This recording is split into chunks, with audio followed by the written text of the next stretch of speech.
Welcome to The Checkout.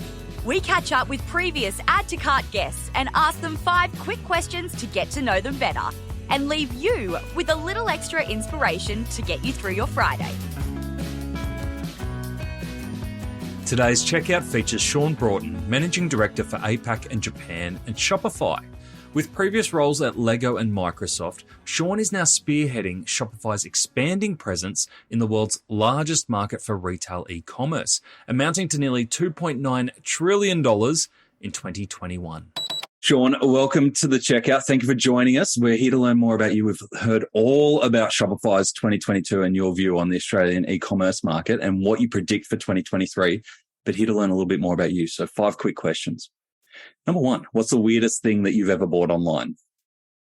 I went through a period where I love fancy dress parties. I love them.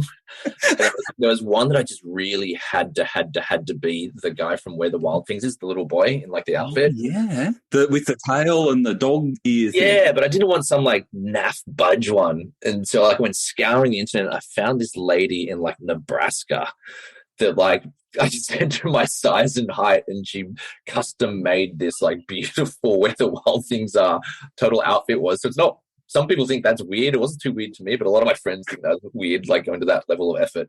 That's amazing. What's your go-to custom, fancy dress theme? What's the funnest?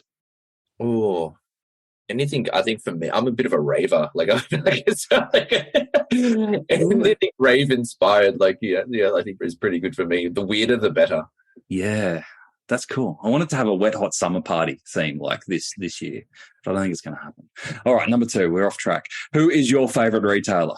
Obvious, but I'm never changing it till someone does it better. Just Patagonia, and just the way they built that brand, the way they ran the company, what they've done. He's done now, giving it to to the earth. Yeah. Hard to beat, man. I don't know. Yeah, hard to beat. If Elon could just stop focusing on weird whack stuff and get me from Sydney to London in 4 hours, he'd be my favorite. But yeah, what happened to the tube? Remember he was going to tube cities? That's last I heard it was in LA and it was underground and it was working.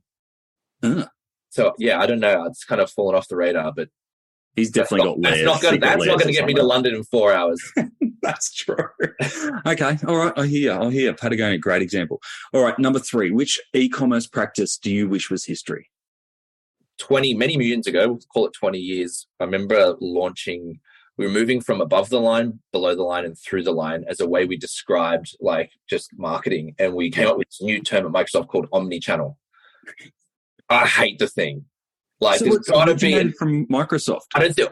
Not around that time. Debatable around that time. Yeah, And I at the time I was launching Xbox and getting that into the market here, and which is omnichannel was everything. And half the retailers in Australia didn't even have a website back then. And just that's still around. I just really wish someone could come up with a different term for it. It just grinds me. Omnichannel. Yeah, no, that makes sense. It's almost like a lazy fallback now. It's for everything. It means just everything. It just means internet. I remember once having a meeting and I went for 2 hours debating the difference between multi-channel and omni-channel. Yeah, I never wanted to. You know who could do it? Paul Goldston. You mentioned him earlier today. Yeah.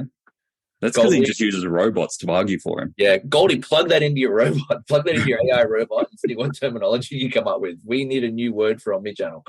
That's true. He'd do it. All right. Number 4, can you recommend a book or a podcast that our listeners should immediately get into? I've got a 2-year-old and I can't read books, so he's fall asleep instantly, within 1 page. And so, but I'm an audiobook fiend. I am, if I'm walking, going, washing clothes, anything I'm doing, I've got an audiobook in.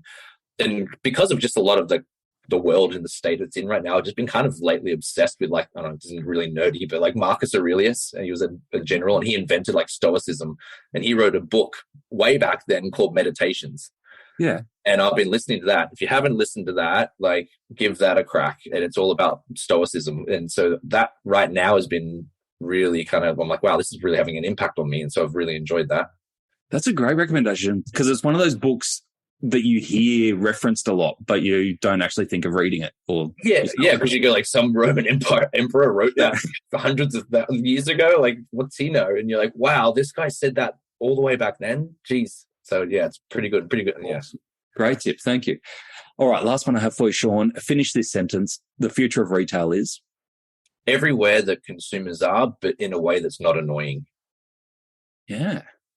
Like you should be able to connect and interact with a retailer or a brand pretty much now in the means anywhere, but not finding ways to do it that aren't intrusive or annoying. Maybe direct mail. I mean, I couldn't put that on a T-shirt, but it rings true for me. They're just stealing other people's ideas right in front of them. Shaun, thank you so much for joining us on the Checkout. Thank you very much for having me. To hear more from Shaun, jump back into episode 253, where Shaun shares the all-important and often surprising stats from Black Friday in 2022. He also shares why he thinks that value and longevity are the key customer propositions that we should be sprouting, and tells us about his plans for a spot of revenge travel in 2023. Thanks for listening, and until next time, keep adding to cart.